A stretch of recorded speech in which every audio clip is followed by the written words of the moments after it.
నలుగురికి నచ్చనిది నాకసలే నచ్చదనే యాటిట్యూడ్తో మాట్లాడే ఆర్జీవి ఎప్పుడూ తనదైన కోణంలోనే ఓ ఇష్యూ గురించి మాట్లాడుతుంటారు. తనదైన విశ్లేషణతో అందరినీ షాక్ అయ్యేలా చేస్తూనే తన మాటలతో సోషల్ మీడియాలో తెగ వైరల్ అవుతుంటారు. అలాంటి వర్మ ఇప్పుడు మరోసారి అదే చేశారు. Vijay last film Jana Nayagan movie censor board మధ్య జరుగుతున్న వార్పై రియాక్ట్ అయ్యారు.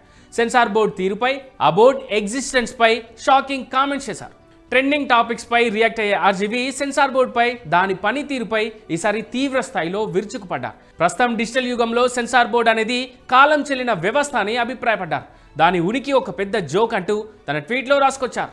ఈ రోజుల్లో సెన్సార్ బోర్డుకు ఇంకా ప్రాముఖ్యత ఉందని తాను భావించడం లేదన్నారు. దాని అవసరం ఎప్పుడో తీరిపోయిందని, కానీ దానిపై చర్చించే బద్ధకంతో ఇంకా కొనసాగుతున్నామని అన్నారు. ఇందుకు ప్రధాన బాధ్యత చిత్ర పరిశ్రమదే అంటూ తన ట్వీట్లో కోట్ చేశారు వర్మ. విపరీతమైన భావజాలాన్ని, కుట్ర సిద్ధాంతాలను ఈ రోజుల్లో ఫోన్ నుంచే ఎవరైనా ఎక్కడైనా ఎలాంటి అడ్డంకులు లేకుండా చూసే పరిస్థితి ఉందన్నారు. 12 ఏళ్ల బాలుడు ఉగ్రవాదిని హతమార్చే వీడియో చూడగలుగుతున్నాడని, 9 ఏళ్ల పిల్లాడు కూడా పెద్దోళ్ళ సైట్స్ చూసే పరిస్థితి ఉందని వర్మ చెప్పారు.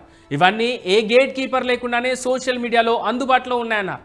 మరి ఇలాంటి పరిస్థితుల్లో సెన్సార్ బోర్డ్ ఒక షార్ట్ ట్రిమ్ చేయడం వల్ల, సిగరెట్ బ్లర్ చేయడం వల్ల సొసైటీని రక్షిస్తున్నామని అనుకోవడం ఒక పెద్ద జోక్ అంటూ తన ట్వీట్లో రాసుకొచ్చారు వర్మ.